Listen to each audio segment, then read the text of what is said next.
All right, I'm going to go through and give y'all a bunch of NBA free agency update type stuff. Today is the start of NBA free agency. I'm going to start off by giving a bunch of updates. Looks like DeAndre Ayton is getting finalized to be a buyout at the Portland Trail Blazers. He's expected to be a buyout for the Portland Trail Blazers. Looks like a team who needs a center. The Lakers are definitely going to be calling if the Hawks buy out Clint Capella or not let him go, or if the Hawks let him go, then they'll need a center as well. Jabari Smith signed a 5-year, $122 million contract. He got paid. The Rockets are looking to really shore up their future and get a championship on the rise with Kevin Durant joining that team.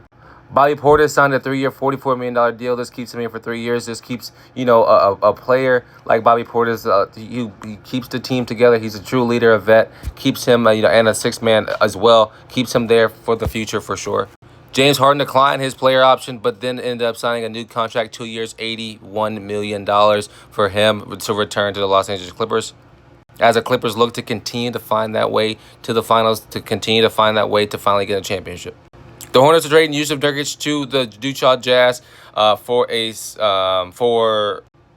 Colin Sexton and a second-round pick for 2031. The Hornets looking to fully get some defensive dogs to their team. Also, obviously, drafting Zion James from Duke and now adding a vet as in Colin Sexton. This team is going to be much better.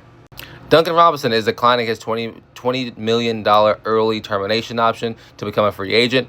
He is looking to get a new deal at the Miami Heat or to move somewhere else. I think Duncan Robinson has been a little hot and cold recently. Maybe he looks for another place to go find and steal some money from. But I think the Miami Heat should let him walk. Julius Randle got paid 3 years, $100 million deal. Obviously, keeping him in Minnesota. I like this move for obviously I love seeing players get paid. But if they want to make sure this is a productive re-signing, they need to find a way to get him in the offense into the team. Deep inside of the playoffs. LeBron James has opted into his player option, collecting $52.5 million. You saw other reports that LeBron doesn't know if he's going to stay in LA. He wants to go compete for a championship. He doesn't know if LA has the roster for that. So it would be interesting to see if he stays or if he goes and if he becomes Lakers history, or he continues to try, because we all know this is probably LeBron James' last season. So we'll see what happens there.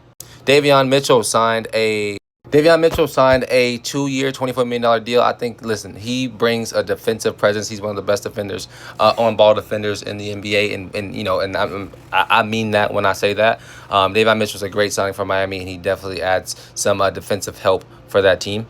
The Bulls are trading Lonzo Ball to the Cavaliers for Isaac Okoro. This is another guard. First Caruso last season. Now Lonzo Ball for no picks. He didn't get any picks in return.